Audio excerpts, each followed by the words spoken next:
আসসালামু আলাইকুম কাঁচা বাচ্চারা। আচ্ছা, জীবন লামিয়া প্রথম কমেন্ট করছে, ভাই it's me Jibon Lamia, please please please আমার নামটা একটু নেন প্লিজ। আচ্ছা ঠিক আছে, ওকে। প্রথম কমেন্ট দেখে নামটা নিলাম। আল্লাহ, এই যে আমাদের ফ্রিতে ফ্রিতে যে এত নাম টাম নেই, মাঝে মধ্যে এলাকায় দাওয়াত দিবা, মাঝে মধ্যে কফি শপে কফি খাওয়াবা, যে ঠিক আছে ভাই আপনি কষ্ট করে নাম নিছেন, একটু কফি খেয়ে যান আমার এলাকায়। জীবনে তো একদিন বললা না যে ভাই আমার এলাকায় আসেন, দাওয়াত দিলাম, আমার এলাকায় এটা ভালো পাওয়া যায়, আপনি এসে খেয়ে যান। এটা কারো মুখ দিয়ে শুনি না, খালি বলে আমার নামটা একটু নেন, আমার প্রশ্নটা একটু পড়েন, আমাকে একটু এটা বলেন। সো হ্যাঁ, একজন বলে আমি কি দোষ করছি, আমি কি দোষ করছি, খালি তোমাদের নাম পড়ি, কোনোদিন তো দাওয়াত দিলা না। থাকে না একটা মুখের কথা, তাও তো কোনোদিন বললা না। বলতা যে ভাই খেয়ে আসছেন না গিয়ে খাবেন, তাও তো অন্তত বলতা যে ভাই আমার এলাকায় আসেন। হুম, খালি বলো যে নাম নেন নাম নেন। হুম।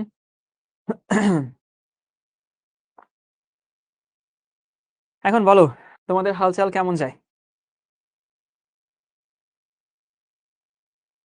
এই যে একজন আমাকে চাঁদপুরে দাওয়াত দিছে, ইলিশ মাছ খেয়ে যান। আচ্ছা ঠিক আছে, কিন্তু বিশ্বাস করো, আমি যদি চাঁদপুরে গিয়ে ওরে খুঁজি, দেখবা যে ওরে বাড়ি চালান দিয়েও পাওয়া যাবে না। এই সবাই এরকম মুখের কথা বলে যে ভাই আসেন আমার এলাকা, আসেন আমার এলাকা, আসেন আপনার এই খাওয়াবো সেই খাওয়াবো।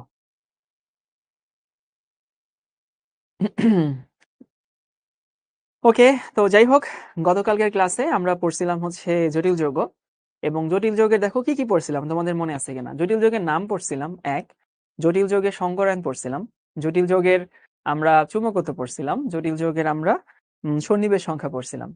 এবং অ্যাকচুয়ালি আমরা কি পড়ছিলাম মনে আছে কিনা দেখো, অবস্থান্তর মৌলসমূহ কয়েকটা বৈশিষ্ট্য দেখাইতো, সেই বৈশিষ্ট্যগুলো মনে আছে কিনা? অবস্থান্তর মৌলসমূহ একটা হচ্ছে জটিল যৌগ তৈরি করে, অবস্থান্তর মৌলসমূহ রঙিন যৌগ তৈরি করে, অবস্থান্তর মৌলসমূহ তোমার হচ্ছে চুম্বকত্ব দেখায়। আর দুইটা বৈশিষ্ট্য বাকি ছিল, সেই দুইটা বৈশিষ্ট্য আমরা আজকে কথা বলবো। সো আমরা আজকে শিখবো হচ্ছে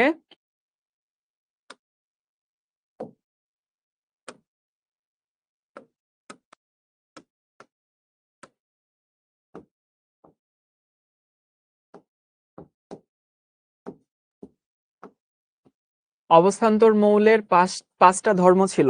একটু মনে করার চেষ্টা করো, পাঁচটা ধর্ম কি কি? একটা হচ্ছে জটিল যৌগ, রঙিন যৌগ, চুম্বকত্ব।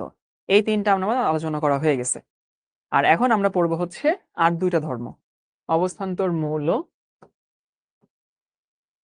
কি কি? একটা হচ্ছে পরিবর্তনশীল জারণ মান, পরিবর্তনশীল জারণ মান, যে অবস্থান্তর মৌলসমূহ পরিবর্তনশীল জারণ মান দেখায়। এটা তোমাদেরকে আমরা ওই পাঁচটা ধর্মের মধ্যে একটা ছিল, মনে আছে কিনা? নাম্বার টু হচ্ছে এরা প্রভাবক হিসেবে কাজ করে। তো আমরা দেখবো হচ্ছে প্রভাবন ধর্ম, ক্যাটালাইটিক প্রপার্টি। এই হচ্ছে আমাদের আজকের পড়ার টপিক, আরো সামনে আরো কিছু পড়বো। তাহলে একটা হচ্ছে পরিবর্তনশীল জারণ মান, একটা হচ্ছে প্রভাবন ধর্ম। হোসেন বলছে রঙিন যৌগ কোন কালার হবে সেটা বুঝি না। আচ্ছা, ওইটা বোঝার দরকারও নাই, মানে ও প্রশ্ন করছে যে ভাই রঙিন যৌগ হবে বাট কোন রংটা হবে সেটা বুঝি না। এটা বোঝা আসলে খুবই টাফ। আমাদের তো আমি তোমাদেরকে দুইটা হচ্ছে দেখাইছিলাম, উদাহরণ দেখাইছিলাম। তো সেই দুইটা উদাহরণ জাস্ট তোমাদেরকে দেখানোর জন্য দেখাইছি, বাট তোমাদেরকে রং বের করতে হবে না। আর গত ক্লাসে একটা হোমওয়ার্ক ছিল, সেই হোমওয়ার্কটা আমি একটু দেখাই। সবাই একটু লিখে নাও, লাস্ট ক্লাসের হোমওয়ার্ক। এই বলো তো কি সংকরায়ন বের করছো তোমরা? গত ক্লাসে যে হোমওয়ার্ক দেওয়া ছিল, কি সংকরায়ন বের করছো?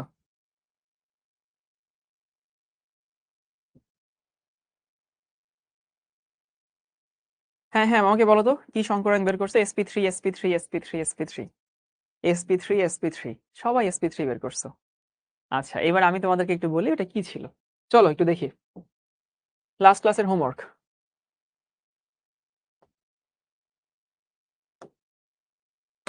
হোমওয়ার্কটা ছিল হতেছে টেট্রা অ্যামিন, এই যে চারটা অ্যামিন, তারপরে হচ্ছে কপার, এরপরে হচ্ছে সালফেট।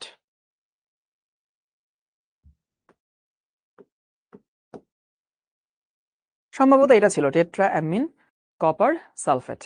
ওকে, এখন প্রথমত যে ভাই এখানে সন্নিবেশ সংখ্যা কত? সন্নিবেশ সংখ্যা 4।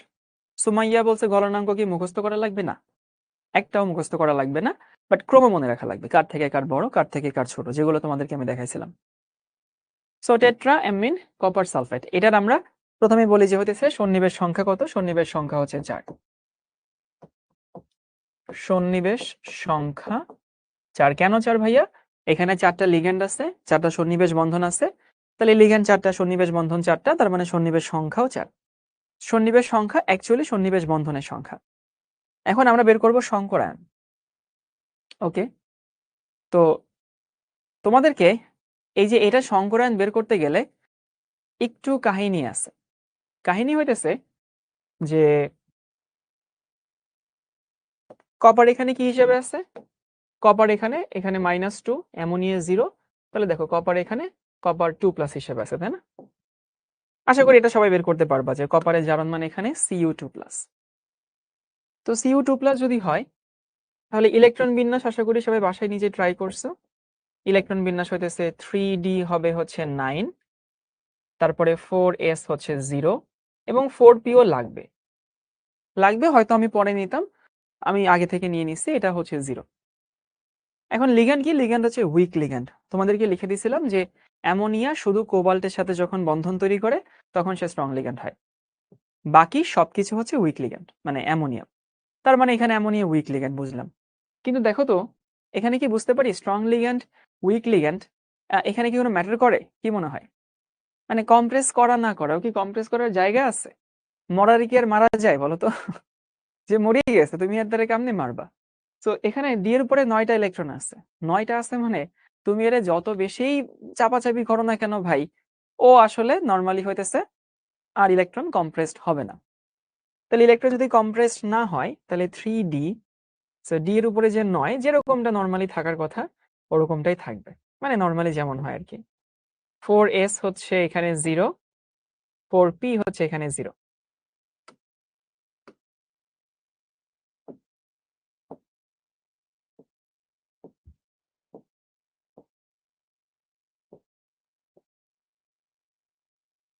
ওকে। একজনের নিক নেম হইতেছে ডিএমসি ড্রিমার। তো ডিএমসি ড্রিমার যার নিক নেম, সে স্প্যামিং করতেছে এটা বলে যে ভাইয়া অ্যামোনিয়ার উপরে 4 কই গেল, অ্যামোনিয়ার উপরে 4 কই গেল। সো ভাইয়া তুমি আসলে হচ্ছে গত ক্লাসটা করনি বা তার আগের ক্লাসটা করনি। অ্যামোনিয়া একটা চার্জ নিরপেক্ষ অণু, চার্জ নিরপেক্ষ অণুর জারণ সংখ্যা 0 হয়। সো তুমি একটু কাজ করবা, এরকম হুটহাট করে প্রশ্ন করে বিব্রতকর পরিস্থিতি তৈরি না করে আগের ক্লাস যদি দেখে না আসো তাহলে অবশ্যই আগের ক্লাসটা দেখে তারপরে এই ক্লাসে আসবা। সো ডিএমসি ড্রিমার ভাই তোমাকে বলতেছি, তুমি গত ক্লাসটা অবভিয়াসলি মিস করছো। গত ক্লাস মিস না করলে এই প্রশ্ন তুমি করতে না যে অ্যামোনিয়ার উপরে 0 কেন, অ্যামোনিয়ার উপরে 0 কেন। অ্যামোনিয়া একটা চার্জ নিরপেক্ষ অণু, চার্জ নিরপেক্ষ অণুর কোনো জারণ সংখ্যা হয় না, জারণ সংখ্যা 0 হয়। এখন কথা হচ্ছে যে এই যে ডি এর উপরে যে 9টা, সেই 9টা ইলেকট্রন আমার হচ্ছে এরকম আছে যেরকম থাকার কথা, 1 2 3 4 5 6 7 8 9। সো এই হচ্ছে ডি এর উপরে 9টা। এখন তোমার লিগ্যান্ড কয়টা? লিগ্যান্ড হচ্ছে 4টা। সো লিগ্যান্ড যদি 4টা হয় তাহলে অ্যামোনিয়া কয়টা আসবে? অ্যামোনিয়া 4টা আসবে। তো অ্যামোনিয়া যদি 4টা আসে, দেখো এইখানে অ্যামোনিয়া আসবে, এইখানে তো অ্যামোনিয়া আসতে পারবে না, তাই না? এইখানে অ্যামোনিয়া আসবে, এইখানে অ্যামোনিয়া আসবে, আর তোমাদের কাছে মনে হইতেছে যে এইখানে আরেকটা অ্যামোনিয়া আসবে। সো এই যে আরেকটা অ্যামোনিয়া যদি এইখানে আসে তখন কি সংকরণ হয় বলতো? ধরলাম যে আরেকটা লিখুন আগে থেকে, একটু ওয়েট করো। এইখানে যদি আরেকটা অ্যামোনিয়া আসে সংকরণ হয়ে যায় sp3, তাই না? সংকরণ sp3 হয়ে যায়। কিন্তু এখানে আবার কাহিনী আছে। প্রতিটা সংকরায়নের সাথে আকৃতি অ্যাসোসিয়েটেড, মানে প্রতিটা সংকরায়নের একটা রেলেভেন্ট আকৃতি আছে, বুঝছো? যেমন ধরো এখানে আমাদের লিগ্যান্ড কয়টা? এখানে আমাদের লিগ্যান্ড 4টা, তাই না? তাহলে 4টা লিগ্যান্ড দিয়ে এরকমও তো হইতে পারে। দেখো আমি তোমাদেরকে দেখাচ্ছি যে ফর সে গতকালকে আমরা নিকেল এটা দেখাইছিলাম, নিকেল এই হচ্ছে কার্বনিল, এই হচ্ছে কার্বনিল, এই হচ্ছে কার্বনিল, আর এই হচ্ছে কার্বনিল। তোমরা কি এই যৌগের গঠনটার নাম বলতে পারবা যে এই গঠনটাকে আমরা কি গঠন বলি? আমি যে গঠনটা এখানে লিখছি এই গঠনের একটা নাম আছে, এটাকে বলা হয় চতুস্তলকীয়। নাম শুনছো তোমরা? চতুস্তলকীয় বলা হয় বাংলায়। এটাকে বলা হয় টেট্রাহেড্রাল। ইংলিশে আমি লিখে দিই, বাংলা তো সবাই জানো, টেট্রাহেড্রাল। টেট্রাহেড্রাল মানে হচ্ছে 4 ঠ্যাং 4 দিকে থাকবে, বুঝছো? 4 ঠ্যাং 4 দিকে। একটা এরকম, একটা উপরে, একটা এই পাশে, একটা এই পাশে, একটা এই পাশে। যদি 4 ঠ্যাং 4 দিকে থাকে তখন সেটাকে আমরা চতুস্থলকীয় বলি। এবং চতুস্থলকীয় গঠনটা কখন হয় জানো? যখন সেখানে sp3 সংকরায়ন হয়। সো নিকেল যদি sp3 সংকরায়ন হবে, এটা তোমরা এখনো সংকরায়ন তো পড়ো নাই, যখন পড়াবো তখন বুঝবা। আপাতত মনে রাখো, যখন sp3 সংকরায়ন হয় তখন সেখানে আকৃতি হয় চতুস্থলকীয়। ওকে, ভালো কথা। এরপরে দেখো, আমি আরেকটা স্ট্রাকচার তোমাদের লিখি এইটার, Cu2+।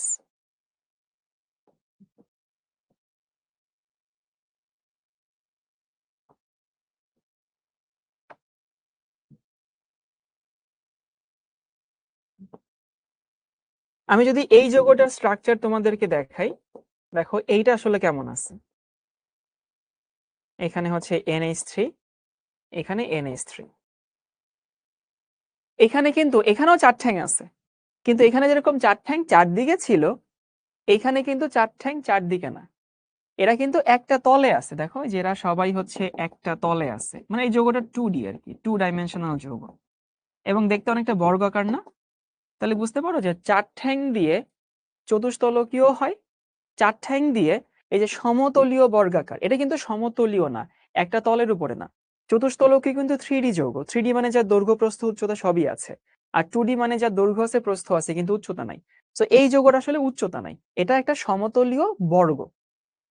তাহলে বুঝতে পারো যখন লিগেন্ড 4টা আসে বা বন্ধন 4টা হয়, তখন 2 টাইপের আকৃতি হয়, একটা হচ্ছে টেট্রাহেড্রাল, আরেকটা হচ্ছে স্কয়ার প্ল্যানার, বা বাংলায় বলা হয় সমতলীয় বর্গাকার। ওকে, সো এটা হচ্ছে সমতলীয়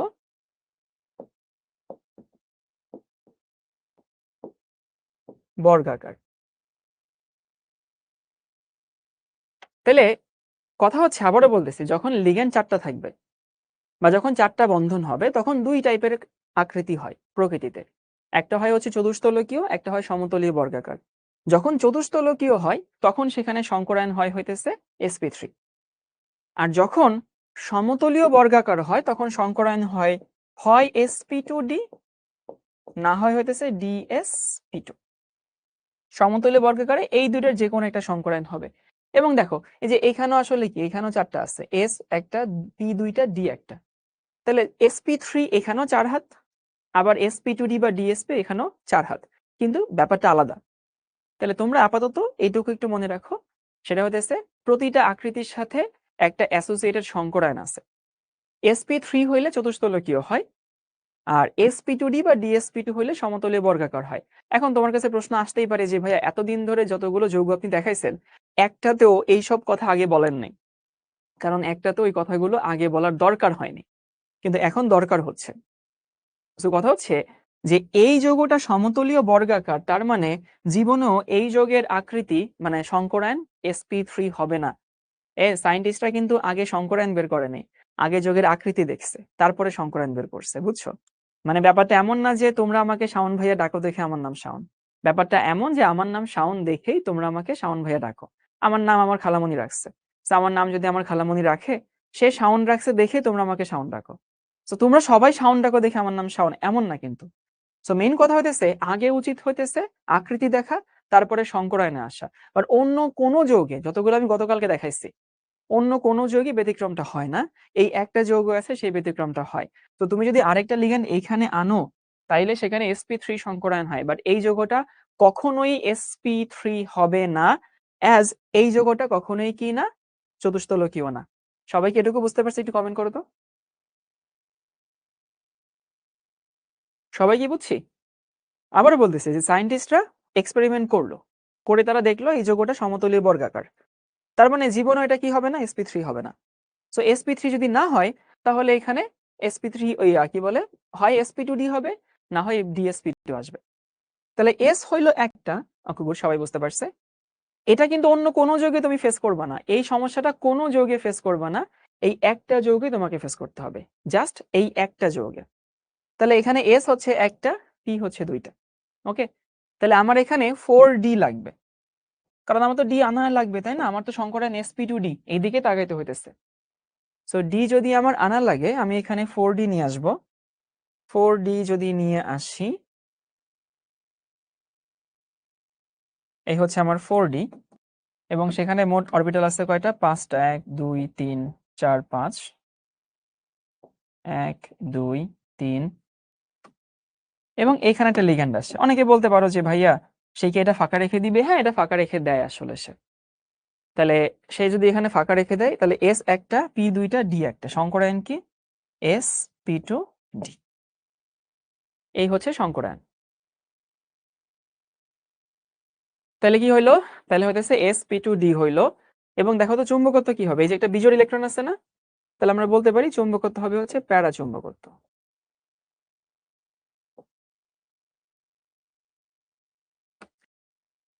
ওকে, তাহলে আমি সংক্ষেপে রিভিউ করে দেই। সংক্ষেপে রিভিউটা আছে এরকম: টেট্রামিন কপার সালফেট। আচ্ছা আচ্ছা, তাহজিব বলছে চিত্র বুঝবো কিভাবে? এটা একটু মনে রাখতে হয় আর কি। এই একটা যৌগের ক্ষেত্রে এরকম আসে তাহজিব, অন্য কোনো যৌগে এরকম আর আসবে না। মানে সব যৌগে দেখবা যে প্রতিটা সংকরায়নের সাথে একটা বন্ধন কোণ অ্যাসোসিয়েটেড আছে, ওইটা তোমার এমনিতে মুখস্থ হয়ে যাবে। এখনো তো আমরা সংকরায়ন পড়ি নাই, কিন্তু এই একটা যৌগে হইতেছে তোমাকে একটুখানি ওয়েট করতে হবে।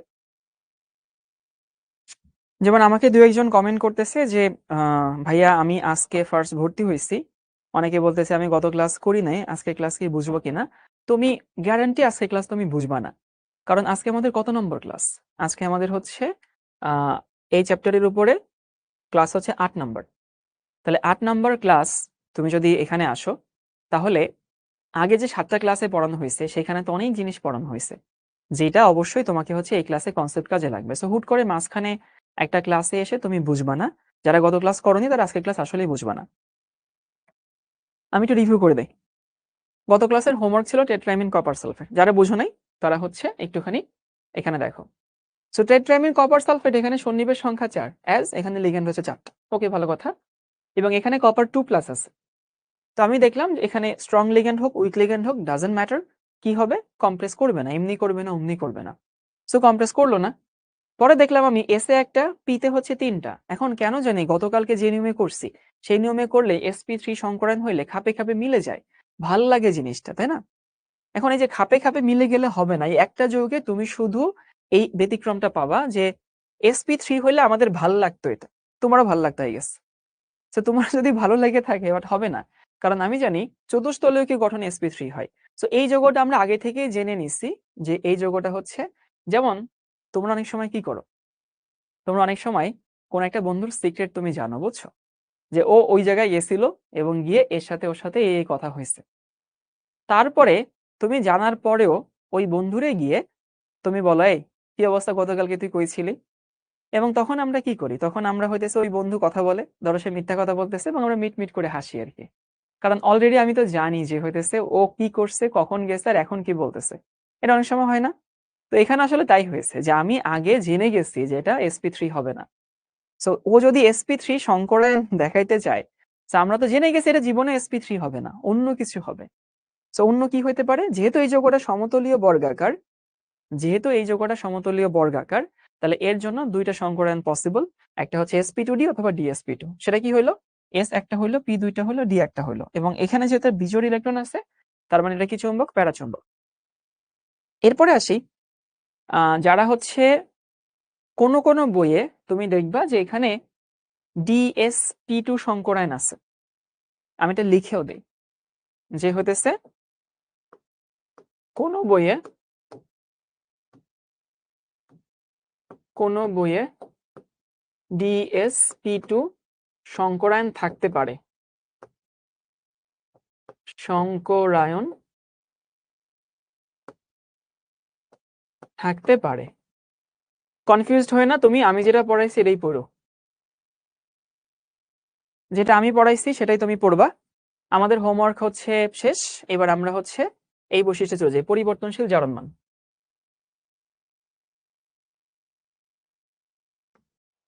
পরিবর্তনশীল,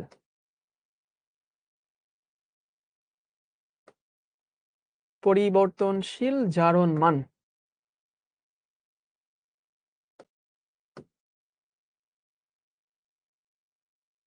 মানে অবস্থান্তর মৌলসমূহ অনেক পরিবর্তনশীল জারণমান দেখায়।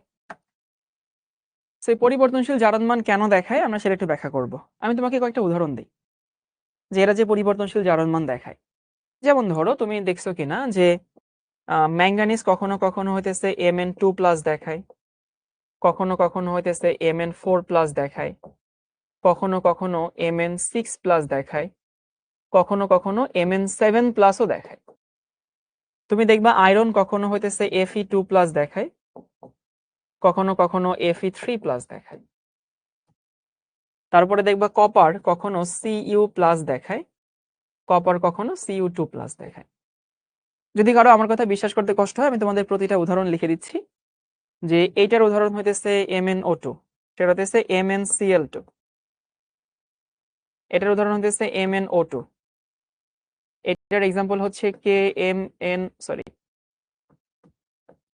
K2MnO4, আর এটার এক্সাম্পল হইতেছে KMnO4। বের করে দেখো জারণমান আমি যা বলছি তাই। আর এগুলোর উদাহরণ তো তুমি অলরেডি জানো, যেমন এখানে হচ্ছে ফেরাস ক্লোরাইড, এটা একটা ফেরিক ক্লোরাইড FeCl3, আর এখানে হইতেছে কপার সালফেট CuSO4 Cu2Cl2।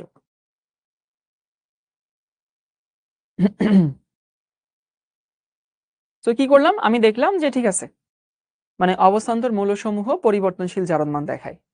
এখন এই যে অবস্থান্তর মৌলসমূহ পরিবর্তনশীল জারণমান দেখায়, বিভিন্ন জারণমান সে দেখাচ্ছে, তাহলে কথা হচ্ছে ওই জারণমানগুলো কেন দেখায় আমরা একটু কারণটা দেখব। ওকে, তো সবাই একটু কারণটা লিখে নাও। কারণ কেন দেখায় আর কি।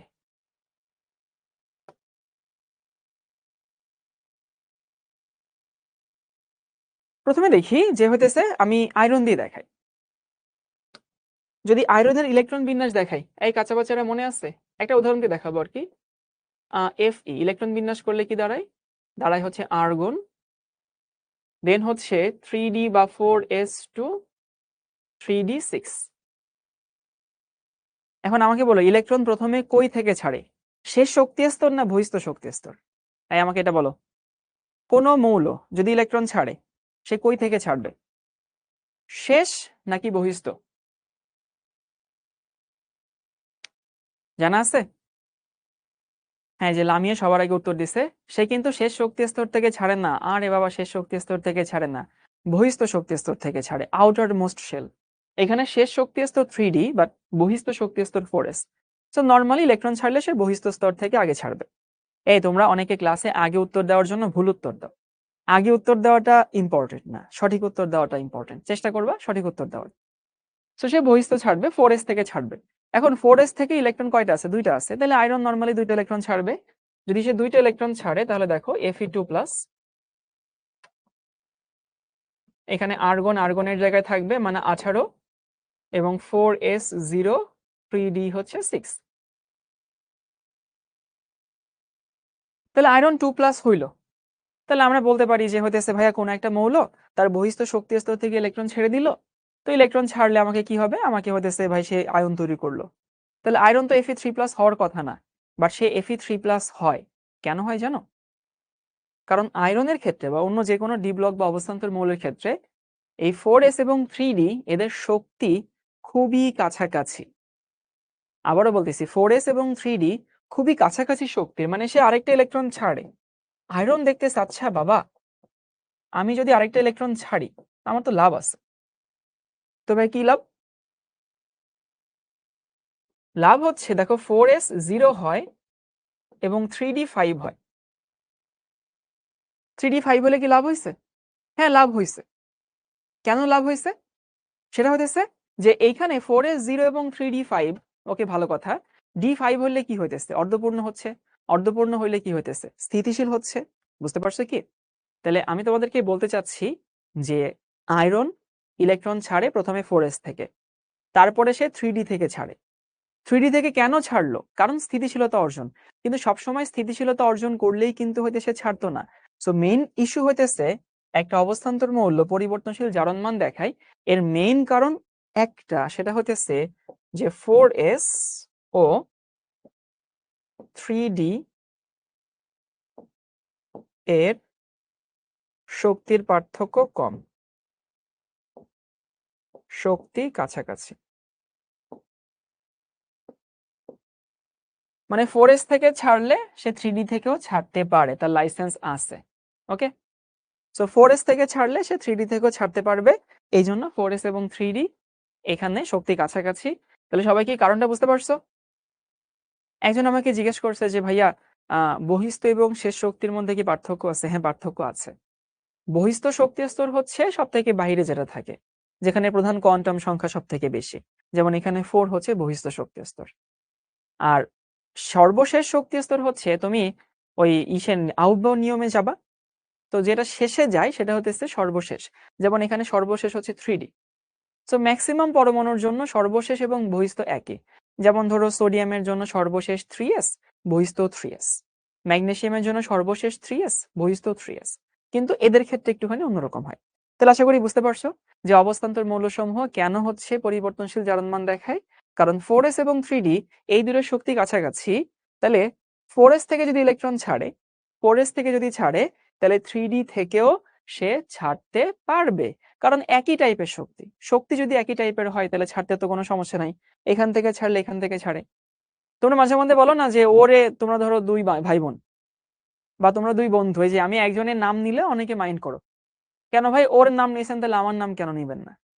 কারণ কি তুমি মনে করতেছো ও আর আমি তো সেম, সো ওর নাম যদি ভাইয়া নাই আমার নাম ভাইয়া কেন নিবে না? তো কথা হইতেছে এই যে 4s 3d চিন্তা করতেছে, 4s আর আমি তো সেম, তাহলে 4s থেকে যদি ছাড়তে পারে আমি কেন ছাড়তে পারবো না? এই হচ্ছে কাহিনী। এখন বুঝতে পারছো? এখন বলো তো ভাই, Fe2+ আর Fe3+ এর মধ্যে কোনটা বেশি স্টেবল? তোমার কমন সেন্স কি বলে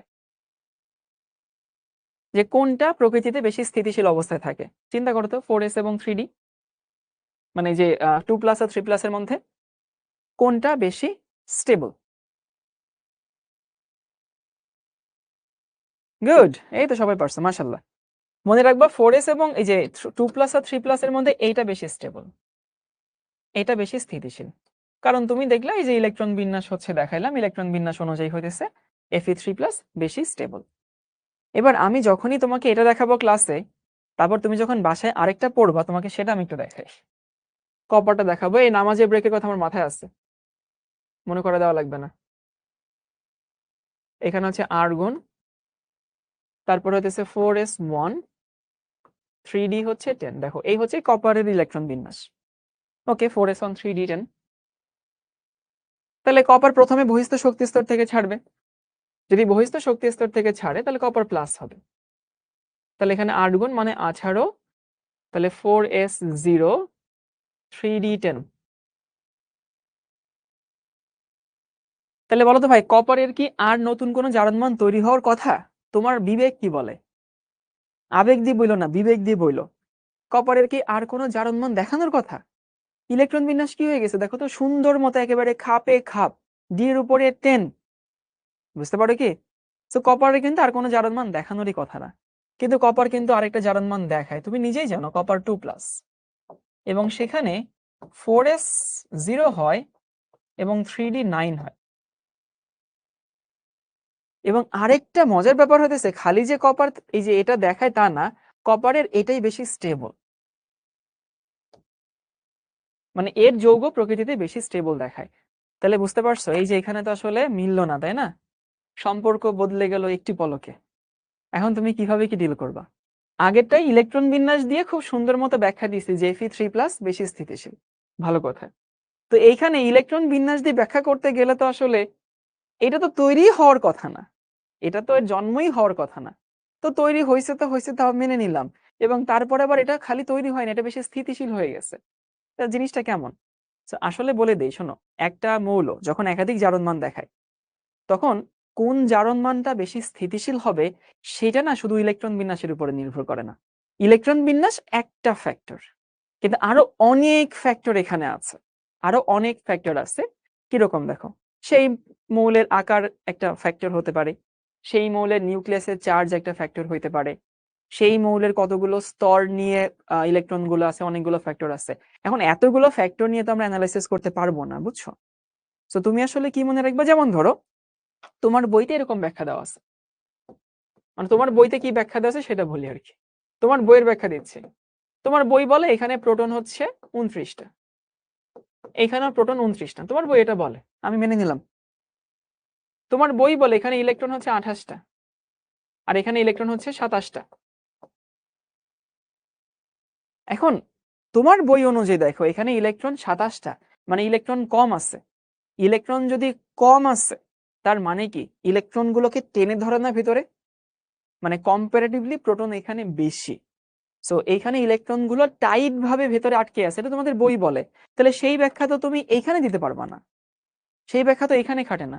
সো আমি যেটা বলতেছি এটা মনে রাখো, যে একটা মৌল যখন একাধিক জারণ মান দেখায় তখন কোন জারণ মানটা বেশি স্টেবল এটা আসলে না জানলে বলা পসিবল না, তোমাকে জানতে হবে। সো আমি তোমাকে বলে দিচ্ছি, এই যে এই যৌগগুলোর মধ্যে কপারের ক্ষেত্রে এটা বেশি স্টেবল, এই যে এটাও কপারের ক্ষেত্রে বেশি স্টেবল, আর এই ক্ষেত্রে এটা হচ্ছে বেশি স্টেবল।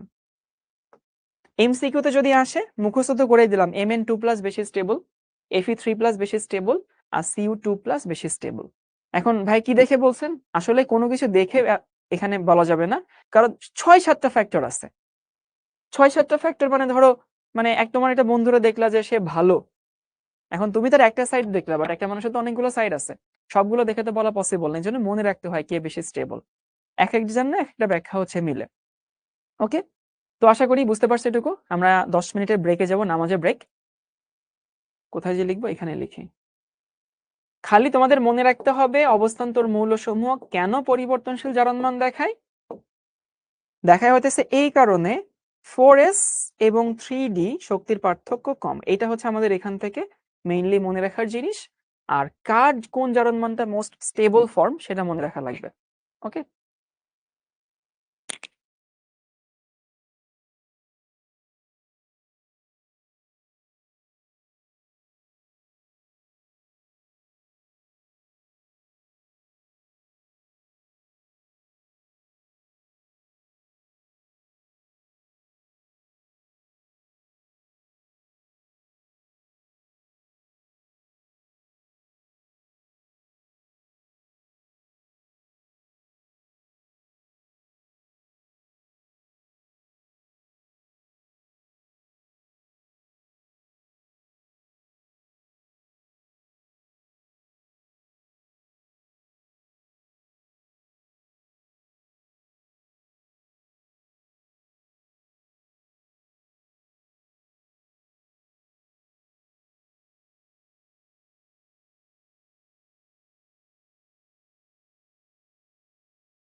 আচ্ছা ঠিক আছে,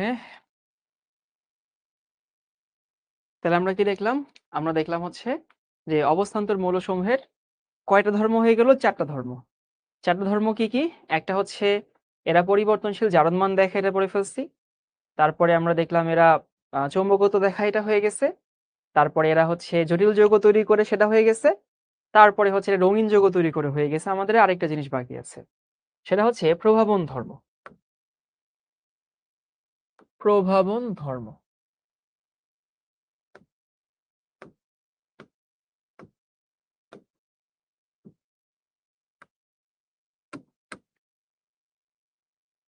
মানে অবস্থান্তর মৌলসমূহ প্রভাবক হিসেবে কাজ করে। ওকে, এখন অবস্থান্তর মৌলসমূহ প্রভাবক হিসেবে কাজ করে। আমি তোমাকে কয়েকটা উদাহরণ দেখাই, দেখো তোমাদের মনে পড়ে কিনা। জাস্ট কয়েকটা উদাহরণ দেখাচ্ছি। এই রিঅ্যাকশনে তোমাদের মনে আছে যে হচ্ছে তুমি যদি অ্যালকিন নাও, ইথিন, দেখো বাচ্চাকালে পড়ছিলা, ইথিন নিতা, তার সাথে হাইড্রোজেন নিতা, এবং মনে পড়ে এখানে নিকেল চূর্ণ নিতা, আর 180°C তাপমাত্রা নিতা।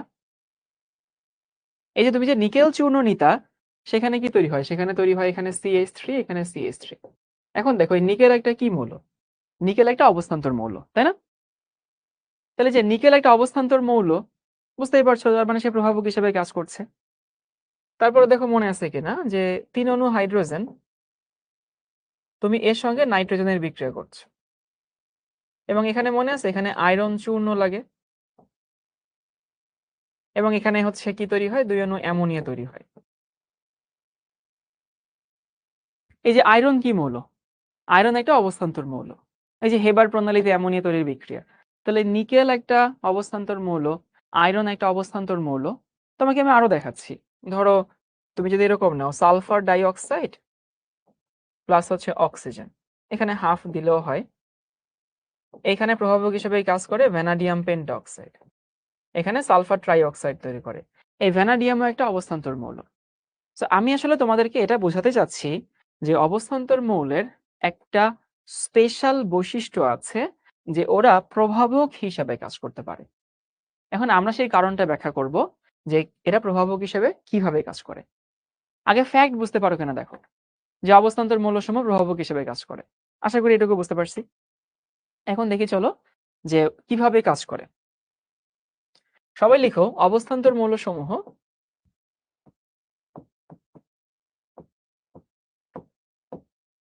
অবস্থান্তর মৌলসমূহ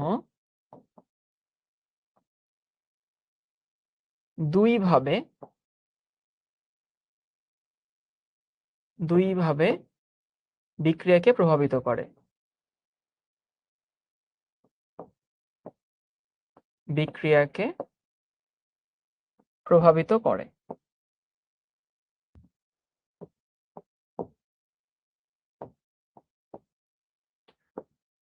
কি বললাম ভাইয়া? মানে আমরা একটু অবস্থান্তর মৌলের এই যে আসলে হচ্ছে একটা ক্যাপাসিটি আছে, একটা একটা ক্ষমতা আছে।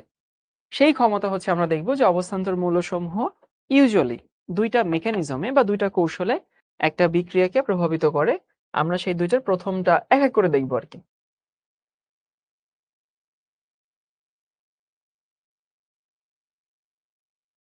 নাম্বার 1,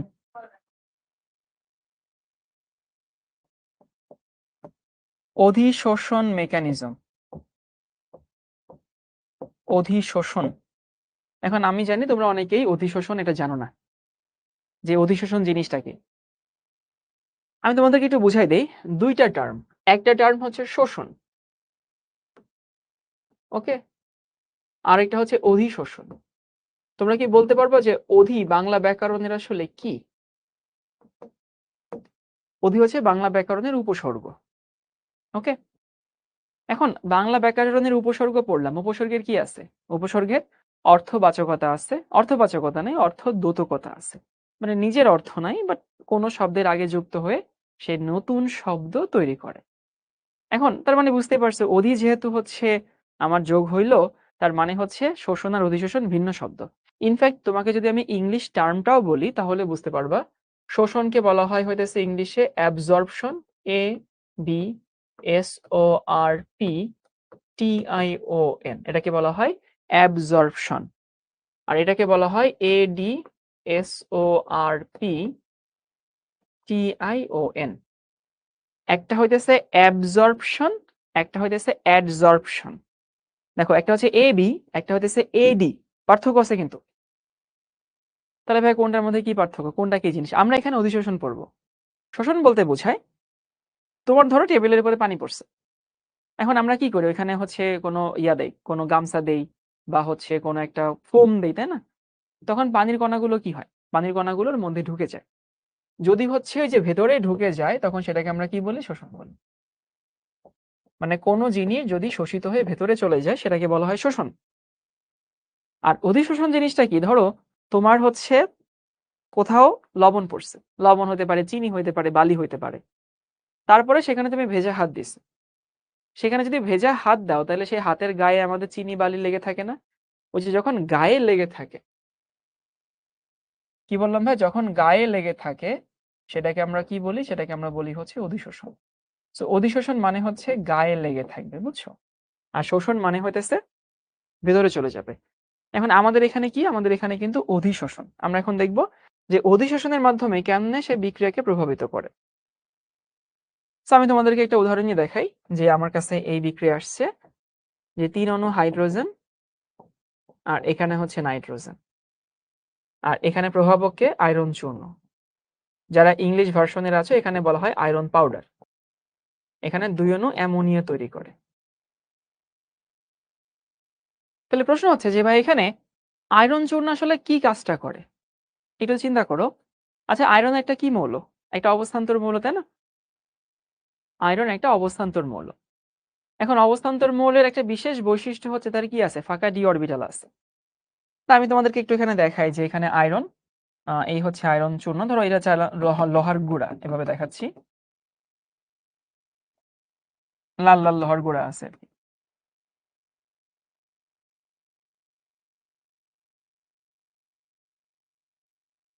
আয়রন চূর্ণ নেওয়া হয়, কিন্তু একেবারে আয়রন নিলে হবে না, আস্ত আয়রন নিলে, লোহার খণ্ড নিলে হবে না, একেবারে পাউডারের মতো নিতে হবে। তো ধরলাম এই হচ্ছে আমার লোহার গুঁড়া, আয়রন চূর্ণ।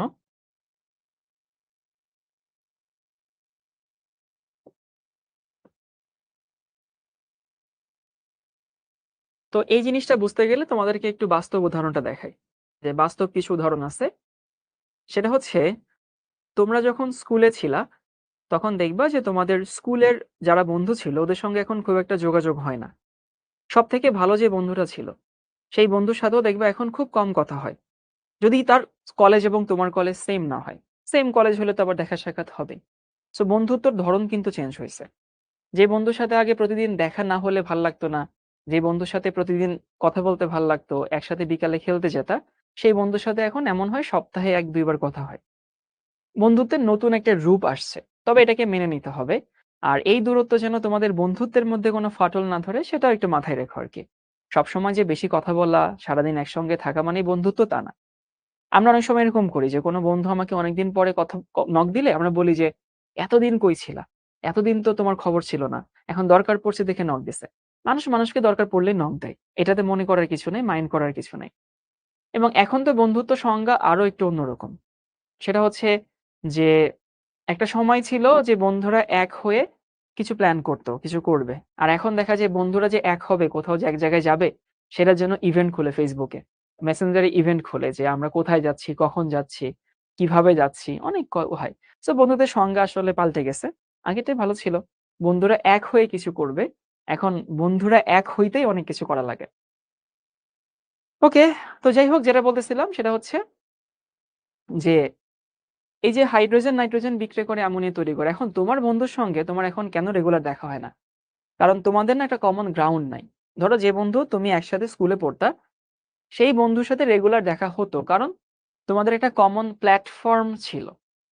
কমন প্ল্যাটফর্ম হচ্ছে তোমার স্কুল, অথবা তুমি হয়তো স্কুলের পরে কোচিং করতে, সেইখানে কমন প্ল্যাটফর্ম থাকলে কি হয়, ফ্রিকোয়েন্টলি দেখা হয়, ফ্রিকোয়েন্টলি আড্ডা হয়, এটা হয়।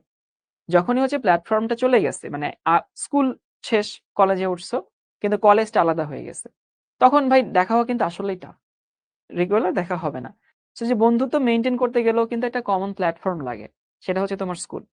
এখন এই যে হাইড্রোজেন নাইট্রোজেন বিক্রিয়া করে যে অ্যামোনিয়া তৈরি করবে, তো হাইড্রোজেন নাইট্রোজেনকে তো একসাথে আসা লাগবে, তাই না? একসাথে থাকার জন্য, একসাথে আসার জন্য একটা কমন গ্রাউন্ড দরকার হবে, যেটা তোমার স্কুল ছিল, এখন সেটা নাই। সো আমার কথা হচ্ছে যে হাইড্রোজেন নাইট্রোজেন কিন্তু নর্মালি তো গ্যাসিয়াস অবস্থায় থাকে। যদি গ্যাসিয়াস অবস্থায় থাকে তাহলে এরা তো উড়াউড়ি করবে, তাই না? কেউ তো কারোর সঙ্গে ভাই থাকবে না, সবাই গ্যাস, সবাই উড়াউড়ি করছে। হাইড্রোজেন এক জায়গায়, নাইট্রোজেন এক জায়গায়, কেউ কারোর সাথে এক হতে চাচ্ছে না। কিন্তু এই যে অবস্থান্তর মৌলের তো ফাঁকা ডি অরবিটাল আছে, মানে তার অরবিটালের স্পেস আছে। সো অরবিটালের স্পেস থাকার ফলে সে কি করে জানো? সে এই হাইড্রোজেনকে ওর তলে অধিশোষণ করে। কিসের মাধ্যমে? ফাঁকা অরবিটালের মাধ্যমে। এই নাইট্রোজেনকে নিজের তলে অধিশোষণ করে। বুঝতে পারছো কি? আবারও বলি যে হাইড্রোজেনকে সে নিজের তলে অধিশোষণ করে, নাইট্রোজেনকে সে নিজের তলে অধিশোষণ করে। এখন অধিশোষণ করলে কি সুবিধা হইলো? ওই যে তোমরা যদি আবার একই কলেজে ভর্তি হইতে, অথবা যে বন্ধুর সঙ্গে তোমার যোগাযোগ এখন কমে গেছে, তোমরা দোনোজন যদি বুয়েটে ভর্তি হও, তাহলে দেখবে আবার বন্ধুত্ব ঠিক হয়ে যাবে। তোমরা দোনোজন যদি মেডিকেলে ভর্তি হও বা ডিউতে ভর্তি হও, মানে একই জায়গায় ভর্তি হও, তখন দেখবে আবার একটা কমন প্ল্যাটফর্ম আসবে, সবার সঙ্গে রেগুলার দেখা হচ্ছে। সো দেখা হতে গেলে না ওকেশন লাগে। তোমাদের এখান থেকে একটা লাইফ লেসন দেই। কোনো বন্ধু যার সঙ্গে তোমার রেগুলার দেখা হওয়ার কোনো ওকেশন নাই, মানে তোমরা হয়তো এক জায়গায় পড়ো না, তোমরা হয়তো একই কলেজে পড়ো না, একই স্যারের কাছে পড়ো না, তার সঙ্গে তোমার রেগুলার যোগাযোগ হবে না, এটা খুবই স্বাভাবিক। তার মানে এই না যে তার সঙ্গে তোমার বন্ধুত্ব দুর্বল হয়ে গেছে।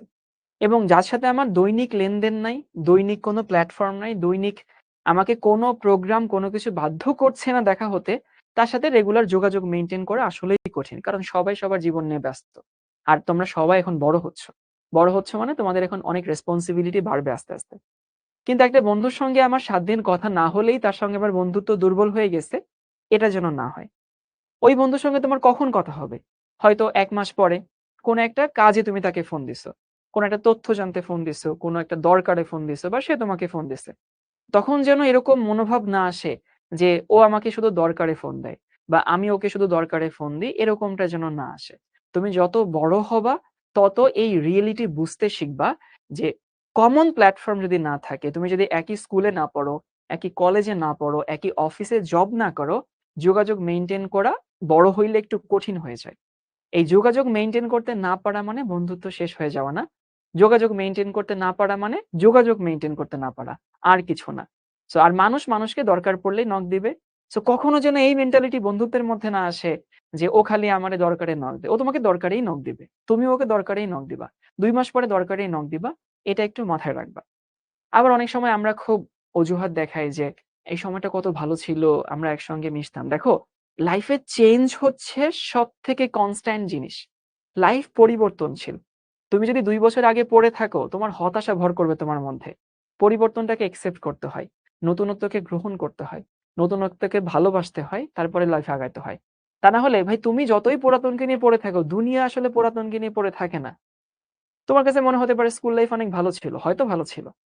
কিন্তু তুমি তো জীবনে সেখানে ফেরত যেতে পারবা না। তুমি যদি স্কুল লাইফ নিয়ে পড়ে থাকো, তোমার বন্ধুর আগে যেরকম হচ্ছে ছিল, দৈনিক দেখা হইতো, সেটা নিয়ে যদি পড়ে থাকো, তাহলে তুমি এখন হতাশ হবা। সো জীবন পরিবর্তনশীল, পরিবর্তনকে একসেপ্ট করতে হয়, পরিবর্তনকে ওয়েলকাম করতে হয়। নতুন পরিবর্তনকে স্বাগত করে একসেপ্ট করার চেষ্টা করতে হয় এবং এটাকে এনজয় করতে হয়। এটা হচ্ছে জীবনের সৌন্দর্য। তুমি যদি সেই আসলে 9-10 এ পড়ে থাকো, জীবনে কিন্তু হতাশা আসবে। কারণ ওটা তুমি কোনদিন ফেরত পাবা না। ওকে? সো বন্ধুত্বর মধ্যে যেন দূরত্ব, কমিউনিকেশন গ্যাপ, লেনদেন, এই টাইপের ইস্যু গুলো যেন কখনো না আসে। মনে রাখবে বন্ধুত্ব খুব স্ট্রং একটা জিনিস। তো এখানে কি হলো? আমি ওদেরকে একটা কমন প্ল্যাটফর্মে নিয়ে আসছি। যেখানে কি হলো? এই যে হাইড্রোজেন, নাইট্রোজেন কাছাকাছি আসলো। এই কাছাকাছি আসলে কি হবে? বিক্রিয়ার রেট কি বাড়বে না কমবে? বিক্রিয়া ফাস্ট হবে না স্লো হবে বলো তো? তোমার কমন সেন্স কি বলে? যে এই যে এরা যখন একসঙ্গে আসলো, তখন হইতেছে এই যে হাইড্রোজেন, নাইট্রোজেন কি হইলো? কাছাকাছি আসলো না? কাছাকাছি আসলো মানে কি? বিক্রিয়া আরো বেশি ফাস্ট হয়ে গেল। কারণ ওদের মধ্যে কি হবে? সংঘর্ষ বাড়বে। এবার তোমাদেরকে বুঝাই লোহার টুকরা কেন নেওয়া হয়। তোমাদেরকে কথা দিলাম, যারা সিরিয়াস কাঁদতে বাচ্চা আছে তারা মজা পাবে এটা। তোমরা কি জানো যে কোনো বস্তুরে ভাঙলে সেই বস্তু সারফেস এরিয়া বাড়ে? আমি কিন্তু এখানে কি করতেছি? আমি এখানে আয়রনের সারফেস ব্যবহার করছি। পৃষ্ঠ ব্যবহার করছি না, পৃষ্ঠে এরা আসে। সো আয়রনের সারফেস ব্যবহার করছি, তাহলে আমাকে বেশি সারফেস এরিয়া নিতে হবে। এখন তোমাদেরকে বুঝাই, ধরো এই যে আমার কাছে তোমাদেরকে আগেও বলছে, শিখর থেকে খুব জোস একটা পানির বোতল দিছে। ধরো আমি মাঝখানে এখানে কাটলাম, তোমার কি মনে হয় সারফেস এরিয়া কমে গেল? না, সারফেস এরিয়া কমে না, সারফেস এরিয়া বাড়ে। কখনো যদি কোনো কিছুকে তুমি ভাঙো, সারফেস এরিয়া বাড়ে। যেমন ধরো যদি এখানে কাটি, তাইলে যে এই যে যে দুইটা তল কাটলা, সেখানে একটা সারফেস তৈরি হলো না? এই পাশে একটা সারফেস তৈরি হলো, এই পাশে একটা সারফেস তৈরি হলো। এখানে যদি কাটো, আরেকটা সারফেস তৈরি হলো। সো কোনো বস্তুকে যতবার কাটবা ততবার সারফেস এরিয়া বাড়বে। তুমি যদি সেটাকে স্ম্যাশ করো, গুঁড়া করো, তাহলে সারফেস এরিয়া অসীম পরিমাণ বাড়ে। এই জন্য এখানে আমরা আয়রন চূর্ণ নেই। কেউ যদি এখানে শুধু আয়রন লিখে, তাহলে আমি কিন্তু সেখানে নাম্বার দিব না, আমি খাতা দেখলে নাম্বার দিব না। ওকে, সো সারফেস এরিয়া বাড়ানোর জন্য আয়রন গুঁড়া নেওয়া হয়। সো এখানকার মেইন টার্মিনোলজি বলে দিই। টার্মিনোলজি হচ্ছে এইটা, যে অবস্থান্তর মৌলসমূহ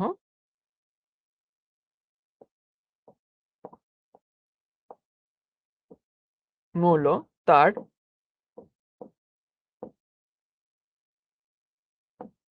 ফাঁকা ডি অরবিটাল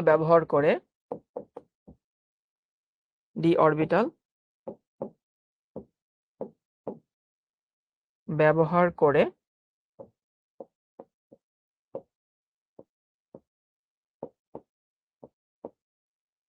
বিক্রিয়ক সমূহকে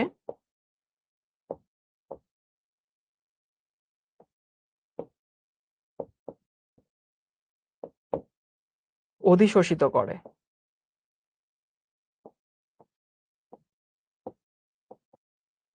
আর এই অধিশোষিত করার ফলে কি হয়? বিক্রিয়ার রেট বেড়ে যায়, কারণ কি ওরা কাছাকাছি আসে। এই হচ্ছে আমাদের মেইন কথা। সারফেস এরিয়া মানে হচ্ছে পৃষ্ঠতল। সারফেস এরিয়া পৃষ্ঠতল।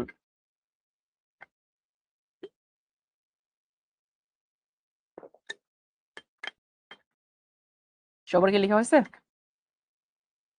আচ্ছা, আমাকে মেহজাবিন একটা ভালো প্রশ্ন করছে। মেহজাবিন যারা বলছে, ভাই আয়রন ছাড়া কি অন্য কিছু নেওয়া যাবে না? হ্যাঁ, অন্য কিছু হয়তো নেওয়া যেত, কিন্তু দেখো এগুলো তো সব কমার্শিয়াল রিয়াকশন। অ্যামোনিয়া তৈরি করা হয় কোন শিল্পে? অ্যামোনিয়া তৈরি করা হয় হইতেছে তোমার ইউরিয়া শিল্পে। এখন ইউরিয়া শিল্পে একটা কমার্শিয়াল প্রোডাকশন। তো এখানে অন্য কিছু নিলেও হয়তো হইতো, কিন্তু ধরো অনেকবার এক্সপেরিমেন্ট করে করে করে করে দেখা হয়েছে যে আয়রন নিলে সব থেকে রেট বেশি হয়, বুঝছো? সেই জন্য অন্য কিছু নিলেও হয়তো হইতো, বাট এটা নিলে হয়তো সব থেকে ভালো হয়, তার জন্য এটা নিতে হয়। যারা কি বুঝতে পারছি? ওকে, এবার আমরা আরেকটা মেকানিজম দেখি। বলছিলাম না দুইটা মেকানিজম। সেকেন্ড সেকেন্ড হচ্ছে, লিখে নাও অন্তর্বর্তী অন্তর্বর্তী অন্তর্বর্তী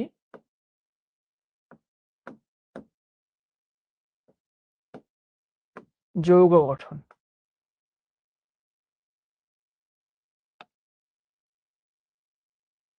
একটা ছিল অধিশোষণ, একটা হচ্ছে অন্তর্বর্তী যৌগ গঠন।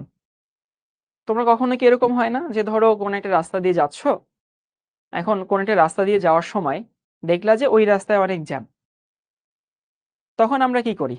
তখন আমরা করি হইতেছে ওই রাস্তায় না গিয়ে আমরা একটু একটু বাইপাস দিয়ে যাওয়ার চেষ্টা করি। এরকম তো প্রায় হয়, তাই না? যে কোনো একটা রাস্তায় তুমি যখন যাবা, তখন দেখলা যে মেইন রাস্তায় অনেক জ্যাম। অনেক জ্যাম মানে হইতেছে যে আমি সেখানে না গিয়ে এটা বাইপাস রাস্তায় গেলাম আর কি। আর অন্তর্বর্তী মানে হইতেছে, অন্তর্বর্তী মানে ইন্টারমিডিয়েট। ইন্টারমিডিয়েট মানে হইতেছে যেটা অল্প সময়ের জন্য থাকে আর কি, বেশি সময়ের জন্য না। যেমন তোমরা ইন্টারমিডিয়েটে পড়ো। সো ইন্টারমিডিয়েট কেন তোমাদেরকে বলে? কারণ স্কুল অনেক বড় একটা সময় কাটাইছো, সামনে কলেজে অনেক বড় একটা ভার্সিটিতে অনেক বড় একটা সময় কাটাবা। সো সামনে এই এটা তোমাদের ইন্টারমিডিয়েট, মাঝামাঝি। এখন অন্তর্বর্তী যৌগ গঠন করে কেন বা কিভাবে করে, ধরো তোমাদেরকে উদাহরণটা দেই।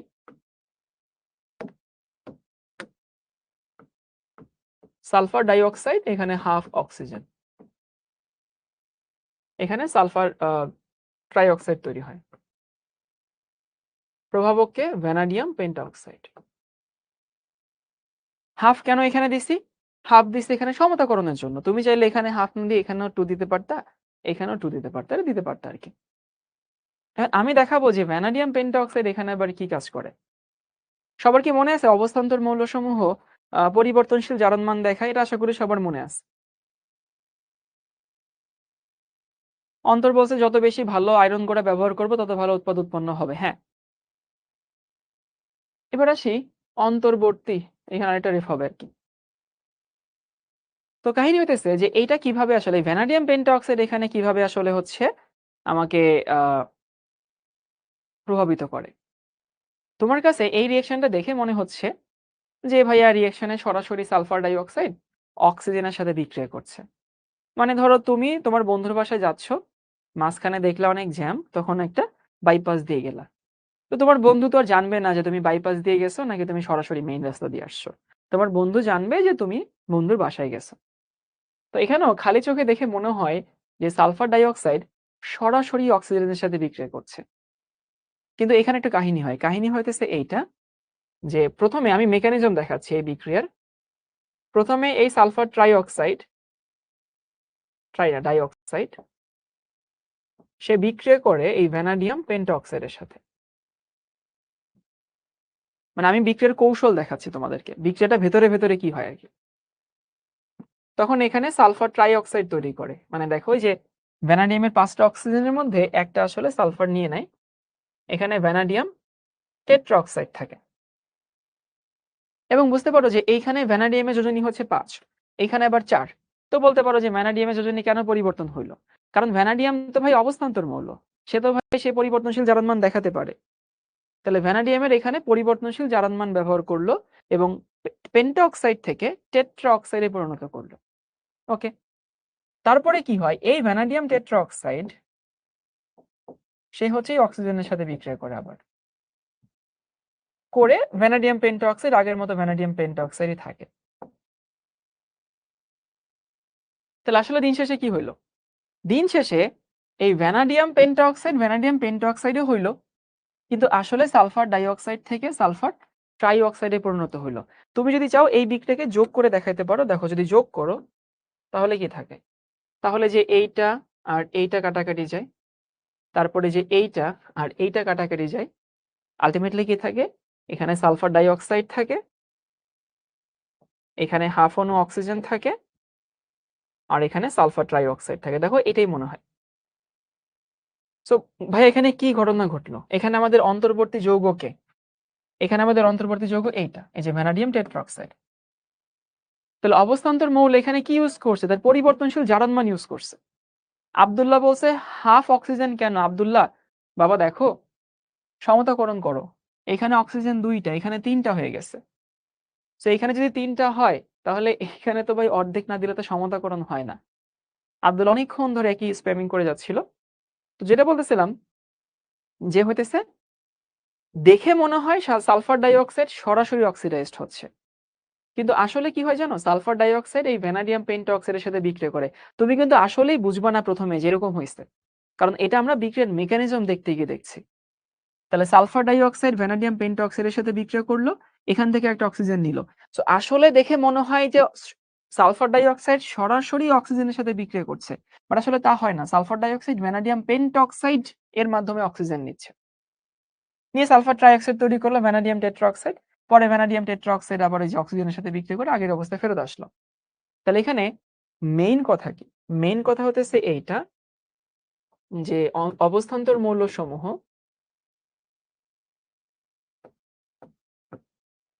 অবস্থান্তর মৌল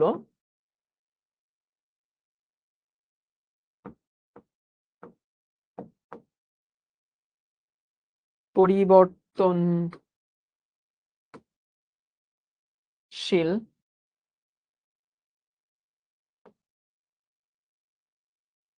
জারণ মান ব্যবহার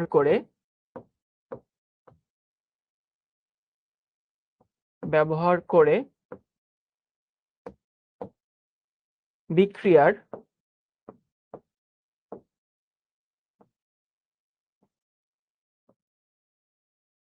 একটা বিকল্প সহজ পথ তৈরি করে।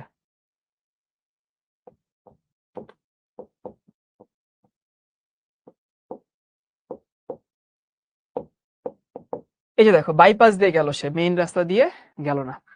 ওকে, তাহলে অবস্থান্তর মৌলসমূহ পরিবর্তনশীল জারণ মান ব্যবহার করে বিক্রিয়ার জন্য একটা বিকল্প সহজ পথ তৈরি করে, যেটাকে আমরা কি বলি, অন্তর্বর্তী যৌগ তৈরি করা। সো এরই সাথে সাথে আমাদের অবস্থান্তর মৌলসমূহের যে 5টা বৈশিষ্ট্য ছিল, সেই 5টা বৈশিষ্ট্য শেষ হয়ে গেল। কি, কি? একটা ছিল হইতেছে পরিবর্তনশীল জারণমান, একটা ছিল হইতেছে প্রভাবন ধর্ম, একটা ছিল জটিল যৌগ, একটা ছিল হইতেছে রঙিন যৌগ, আর একটা ছিল হইতেছে ভুলে গেছি যা ছিল। ওকে, এবার হচ্ছে অন্তর্বর্তী যৌগ আর বিক্রিয়া মধ্যক কি একই? হ্যাঁ, অন্তর্বর্তী যৌগ আর বিক্রিয়া মধ্যক একই। আচ্ছা, মোহাম্মদ লিবন একটা প্রশ্ন করছে, ভাইয়া লিগ্যান্ড তো অক্ষ বরাবর আসে এন্ড অক্ষের ইলেকট্রনের জন্য বিকর্ষণের ফলে ডি অরবিটাল 2টা ভাগে ভাগ হয়, কিন্তু যদি অক্ষ বরাবর ইলেকট্রন না আসে তাহলে কি ডি অরবিটাল 2টা ভাগে ভাগ হবে? আচ্ছা, ঠিক আছে। শোনো, লিমন খুব ভালো একটা প্রশ্ন করছে। লিমনের প্রশ্নটা হচ্ছে এরকম, গতকালকে তোমাদের হচ্ছে ডিজেনারেট আর নন ডিজেনারেট এই দুটো দেখাইছিলাম। সো ডিজেনারেট এবং নন ডিজেনারেট দেখানোর সময় আমি তোমাদেরকে একটা উদাহরণ দেখাইছিলাম।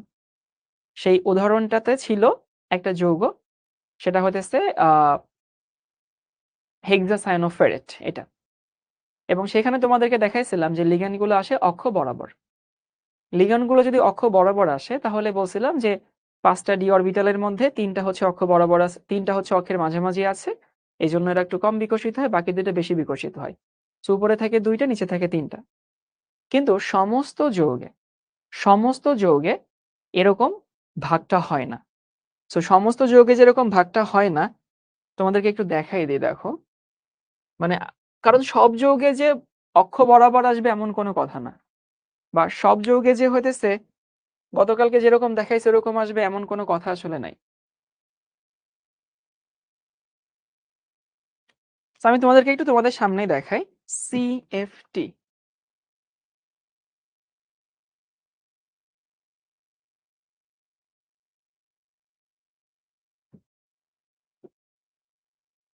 এই দেখো, এই হচ্ছে গতকালকে আমি তোমাদের দেখাইছিলাম ক্রিস্টাল ফিল্ড থিওরি। আশা করি সবাই একটু দেখতে পাচ্ছ। এখন ক্রিস্টাল ফিল্ড থিওরি আমি যদি এখানে তোমাদেরকে দেখাই, গতকালকে যেটা দেখাচ্ছিলাম সেখানেই যাই। গতকালকে তোমাদের যে যৌগটা দেখাইছিলাম সেই যৌগের আকৃতি হইতেছে মানে আমি এখানে কি বুঝাতে যাচ্ছি সেটা একটু বোঝার চেষ্টা করো। গতকালকে তোমাদেরকে এটা দেখাইছিলাম, উপরে হচ্ছে 2টা আর নিচে হচ্ছে 3টা, দেখো মনে আছে কিনা। কিন্তু প্রশ্ন হচ্ছে ভাই এর বাইরেও না অনেক কিছু আছে। যেমন এটা হচ্ছে অক্টাহেড্রাল গঠনের মধ্যে। না, এখানে ডার্ক করা দরকার নেই ভাই, এখানে ওদের কিছু বুঝার নাই, ওদেরকে আমি যা বোঝাতে যাচ্ছি সেটা বুঝাইলে হইতেছে। পেন্টাগোনাল বাইপিরামিড, দেখো এখানে কিন্তু অন্য রকমের ভাগ হয়েছে। স্কোয়ার এন্টিপ্রিজমেটিক, যৌগের গঠন যদি অন্য কিছু হয় তাহলে দেখো এখানে কিন্তু অন্যরকম ভাগ হয়েছে, দেখো।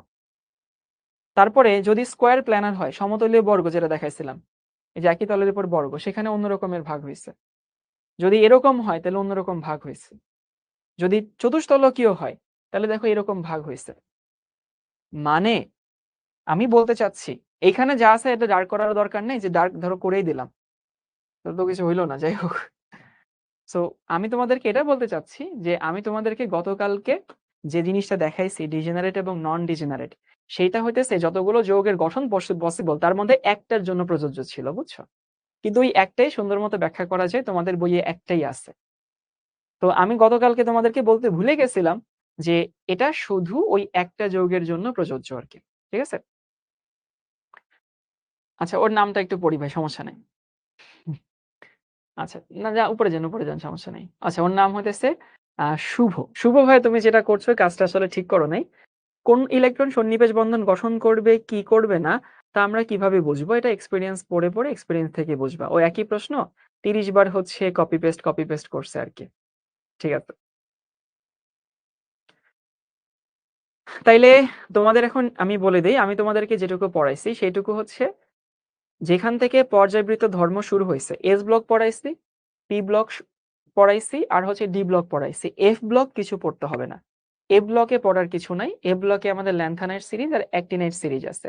ল্যান্থানাইট সিরিজ, অ্যাক্টিনাইট সিরিজ আসলে সপ্তাহজস্ক্রিয় মৌল দিয়ে ভরা, ওগুলো রেগুলার যৌগ তৈরি করে না। তো যেহেতু রেগুলার যৌগ তৈরি করে না সেহেতু হইতেছে হয় না।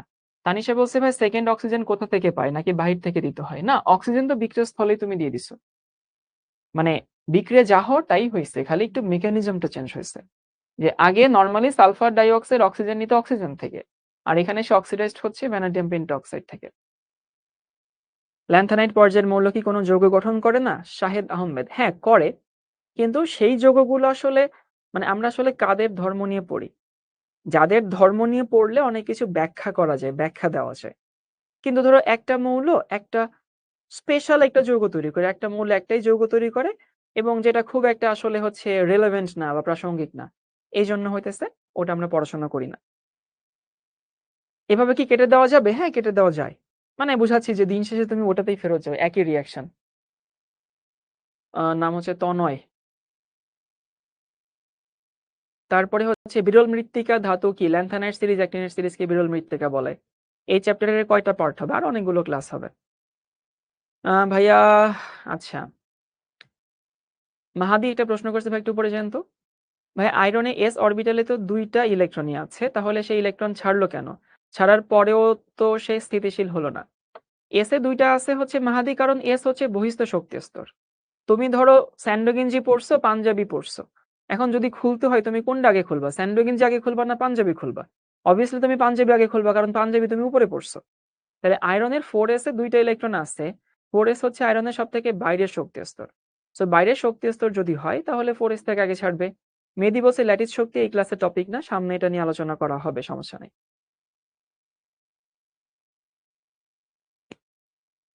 এ ব্লকটা কি রিডিং পড়বো? বইয়ে যদি থাকে পড়তে পারো, বাট এ ব্লকটা দরকার নেই আসলে। এ ব্লকে যে যৌগগুলো আছে সেগুলো তো ইম্পর্টেন্ট না আরকি। আচ্ছা, একজন হচ্ছে আমাকে বলছে আমার ৬৬টার মতো ক্লাস বাকি আছে, সেটা নিয়ে স্প্যামিং করতেছে। এখানে স্প্যামিং না করে তুমি যাও, ক্লাস করা শুরু করো ভাই, বসে থেকো না। এখন তোমরা বই পড়বা। বই পড়বা কিভাবে? বইয়ের শুরু থেকে। শুরু থেকে এমন কিছু না যে হইতেছে বইয়ে যা আছে আমি সব পড়াই দিচ্ছি, ব্যাপারটা তা না। কিন্তু আমি এটুকু তোমাদেরকে কনফিডেন্স দিচ্ছি, বইয়ে যা আছে তুমি সব বুঝতে পারবা। বইয়ে যা আছে সবই তুমি বুঝতে পারবা, এটা হচ্ছে মেইন কথা। বইয়ে সবকিছু পড়াই দেওয়া আমার দায়িত্ব না, বইয়ে সবকিছু বুঝাই দেওয়া আমার দায়িত্ব। তো তুমি এখন বইটা পড়তে গিয়েও দেখবা যে হচ্ছে ম্যাক্সিমাম তুমি বুঝতে পারবা। আর যদি কেউ কোথাও বই পড়তে গিয়ে না বুঝো তাহলে রেকর্ড দেখে নিও, নোট দেখে নিও। চেষ্টা করবা রেকর্ড পরে দেখার, আগে নোট দেখে বোঝার চেষ্টা করবা। ওকে। গুণগত রসায়নের দ্রাব্যতার পাঠটুকু এই চ্যাপ্টার শেষে হবে। এই চ্যাপ্টার শেষে হচ্ছে গুণগত রসায়নের দ্রাব্যতার পাঠটুকু হবে। ভাই বই পড়তে অনেক কষ্ট হইতেছে, অনেক কি করবো? আলমগীর, আলমগীর আমি কি কখনোই তোমাদেরকে বলছি পড়াশোনা খুব ইজি কাজ?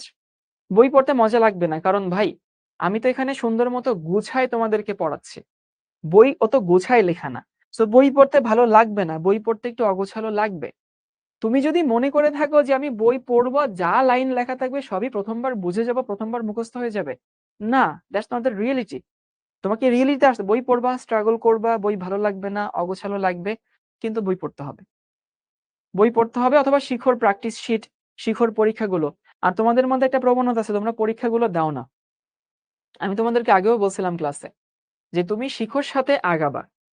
শিখো একটা স্টুডেন্টের দায়িত্ব নেয়। দায়িত্ব নেওয়া মানে এমন না যে আমাদের ক্লাস করলেই তোমার কাজ শেষ। শিখো তোমাদেরকে যে সার্ভিসটা দেয় তাই সেই সার্ভিসের একটা ছোট অংশ হচ্ছে ক্লাস। শিখর পরীক্ষাগুলো রেগুলার দিবা। শিখর পরীক্ষাগুলো রেগুলার দিতে হবে। শিখর হইতেছে কি বলে তোমার হচ্ছে যে আমরা যে তোমাদের রিসোর্স দিই পড়াশোনার, সেই পড়াশোনার রিসোর্স গুলো কাজে লাগাতে হবে। তোমরা এই পুরো সার্ভিসটা না নিলে কিন্তু সামনে আগাতে পারবা না, যে একটুখানি নেই না, একটা ক্লাস করি একটা ক্লাস করি না, একটা পরীক্ষা দেই একটা পরীক্ষা দেই না, একটা হোমওয়ার্ক করি একটা হোমওয়ার্ক করি না, এভাবে কিন্তু হবে না। পুরো হলিস্টিক ওয়েতে সামনে আগাইতে হবে। তো আজকে আমি ১০ মিনিট আগে ছেড়ে দিলাম, আগামী ক্লাস থেকে আমরা পর্যায়বৃত্ত ধর্ম শুরু করব। আর এই চ্যাপ্টারটা কেউ যদি চাও সঞ্জীব কুমার গুহ স্যারের বইটা অ্যাভয়েড করো, খুবই কঠিন করে লেখা। এই বইটা বাদে অন্য যে কোনো বই হইতেছে তুমি ভালো মতো পড়তে পারবা। সো পড়তে গিয়েও যদি কোনো জিনিস আটকে যাও, বন্ধুদের সাথে হেল্প নাও, বন্ধুদের সাথে ডিসকাস করো, নিজে চেষ্টা করো। তারপরও যদি না পাই ডাউট সলভ ক্লাস তো থাকছে, সেখানে সলভ করে নেবা। ওকে ভাইয়া, ভালো থেকো সবাই, দেখা হবে ইনশাল্লাহ।